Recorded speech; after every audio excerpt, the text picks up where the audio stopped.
Ayun mga kabots, nandito ulit ngayon tayo sa tabing dagat mga kabots, nakatambay. Dito sa may upuan yan. Oh. Ayun mga kabots, umulan nga pala kahapon, ng hapon. Tapos umulan, malakas yun, malakas. Tapos umulan ulit ang gabi, malakas din, malakas din ang hangin. Kaya nagkaalon sa tabi. Eh mga lumakad dito sa amin, umagal nakaalis. Na ba din na? Umagal nakaalis? Araw. Kasi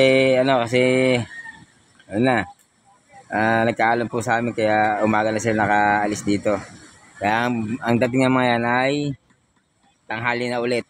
Kaya mag-aabang tayo. Masakay tayo makakabili ng paninda. Kasi tanghali na sila nakaalis eh. Tingnan natin dagat mga kabots. Ang dumi na. Gawa ng alon. Ang alon kasi pupunta na dito. Yung dumi ng alon napunta na dito sa tabing dagat. Kaya mga kabots oh.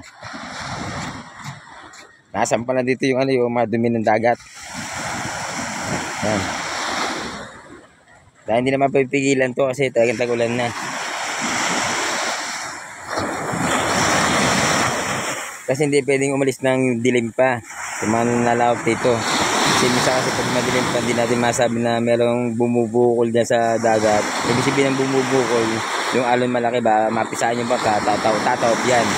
Kaya ginagawa nila, nagpapaumaga sila lumangot para sigurado kita nila ang alon. Tulad yan mga kabots. Pero sa laot, okay naman sa laot. Kasi kagabi lang lumakas ang hangin. Dito kasi sa amin, pag yung habagat, lumakas ang habagat, nagkakaalon. Yung ibig sabihin habagat, yung hangin habagat pag lumakas, nagkakaalon po. Kaya yung mga magdaraga dito, kahit na walang masamang panahon, pag yung lumakas ang hangin habagat, nagkakaalon yung dagat, kaya umaga na sila nakakalis para makalaot. Yan, matanghali pa ang dating niya mga yan. At niya dito mga kabots. Tagang may alon talaga. Tsaka madumi na. Hindi na mapigilan dumi nito mga kabots. Tapasyal tayo dito sa may tinatawag na sa Maligaya. Sa Maligaya Beach Resort tayo. Hindi naman tayo dito mga kabots kasi lagi na tayo nandun, di ba? Pasyalan natin yung Maligaya. Kaputang ilog, tingnan natin. Yan. Tingnan natin mga kabots kung ano ang itsura. Ayan, para natin talaga. Ayan, meron pang bibi oh. Bibi. Nagkaparami na sila ng lahi. Mga bibi.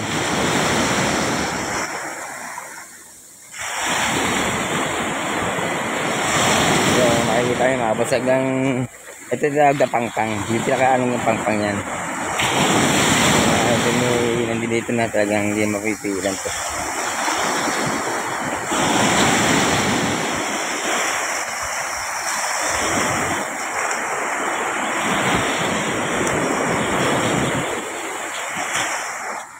Ako sigurado pala kaisda, asawa ko lang kapapatay sa palengke.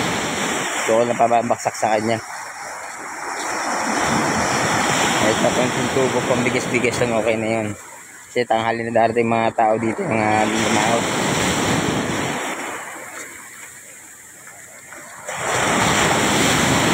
At yung mabot hanggang tuloy-tuloy ako dito puro dumi na. Kasi talagang gawa na itong kita nyo mga kabos oh. Pakita ko sa inyo puro dumi yung dagat puro dumi na. Wala maliligo dito, puro dumi yung dagat Tapos hindi na pa pwede maligo, may agos na malakas ang agos dito, kakatakot ang maligo. Malakas ang agos dyan. Ayan mga kapatos, puro dumi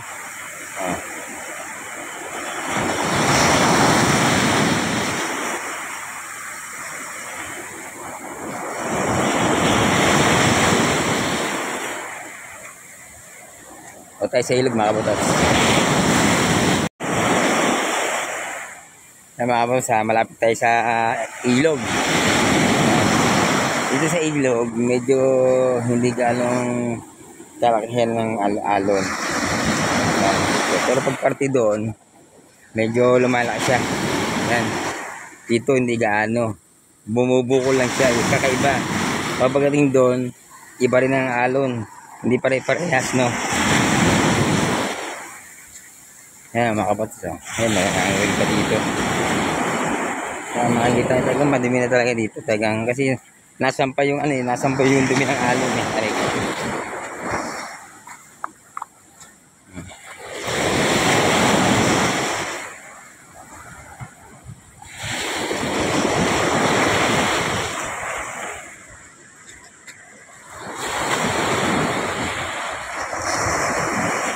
Kakaiba dito yung alon din sa ilog, sa papasok.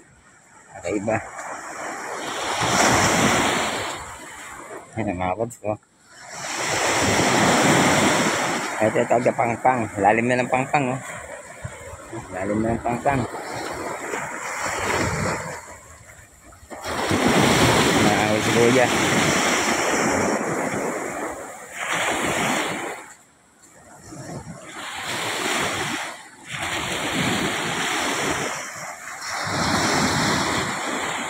Lalim na ng pangpang.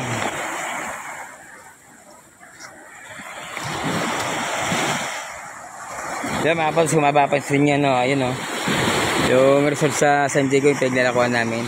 Napalaki natin. Yan o. Abot na yung ano, abot na ng tubig. Abot na ng tubig dagat yung resort doon sa kabila. Talagang malaki na. Lalo pag yung bagyo na talagang hagip na hagip yan. Dito rin naman sa amin. Pag yung talagang bagyo na hagip din ng mga cottage. Kaya ibang hinahan na hagip ang cottage, tinatanggal. At yan makikita yung mga abot dito. Sa pula sa ano sa may bakod ng mga resort. Hindi na tayo pwede pumunta doon kasi malalim dito. Sa mababasa tayo. Wala tayong gamit na bangka. Hindi tayo pwede pumunta.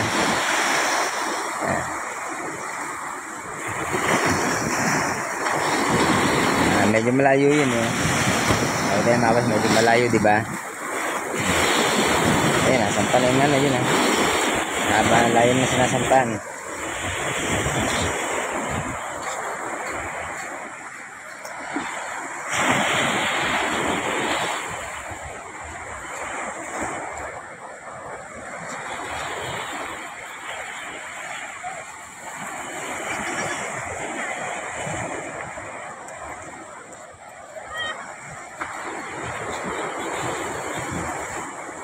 Kaya pag yung malaking alon dito, yung mga mangangawin, dito nangangawil sa ilog.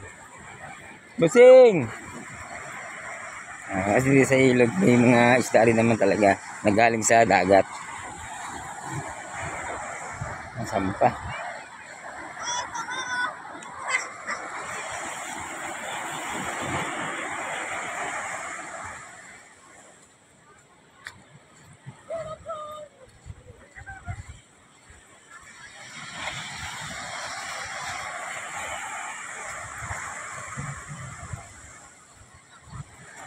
Kaya yung kita nyo dati, pag napunta ako sa kabila doon sa, nung nakaraan sa itong sa amin, pag napunta ako doon, dito lang ako nadaan. Hanggang bewang ko lang ngayon, ano yan, hanggang lampas ulo na ngayon yan. Palangoy ka na dyan, pupunta sa kabila. Kakalang-kalanda, suya. Ibig sabihin suya, yung bakang maliit, disagwan. Ang dami na mga kapatot. So.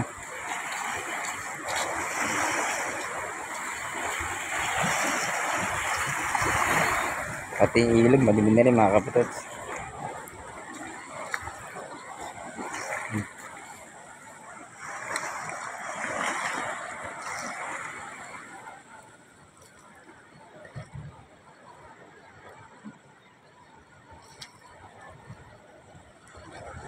Tapos nandito tayo ngayon sa ilog.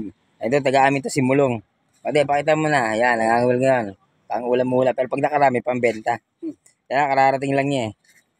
Dito ngayon siya nangangawil sa ilog. Dati, doon siya nangangawil sa kabila. Eh, medyo may alon, tsaka madumi na. Dito siya pumunta. Yan, kaya dito may marami na rin dumi. Ba din ah? Marami na rin. Puro sabit na. Tsaga-tsaga lang. Huwag lang sasabit sa bato, no? Bay, wala nang bato dyan, di ba? Meron. Ay, meron din. Ay, meron din pala. Ng tao ngayon, tsaka talaba. Oo, itong lugar na ito mga kabatots. Ito kuha na namin ng talaba tsaka clamshell. Doon po sa papunta doon. Ito kami nangunguha. Pero ako matagal na hindi nangunguha ng clamshell eh. Tsaka talaba. Kasi nasakit ang bewang ko. Ayun naman maghapon ko nakayuko. Nagang tsaga-tsaga lang talaga. Tapos lilinisin pa. Kaya ginagawa ko lang, tinitinda ko lang isda, pusit. Yan. Kasi taga masataga sa bewang. Lalo may edad na. May na ang, ano, ang bewang.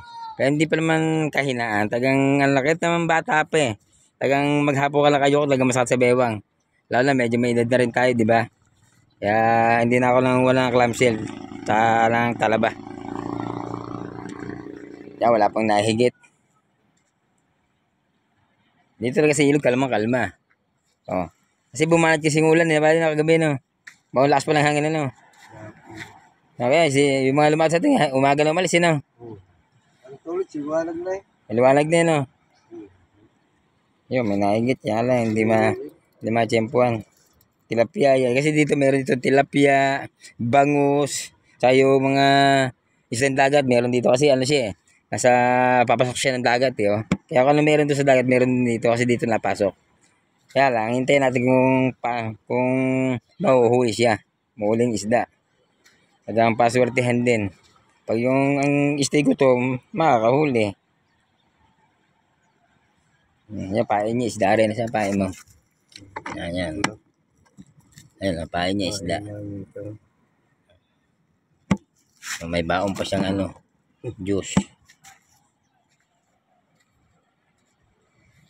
Yan, dito lang ba mga kabutots?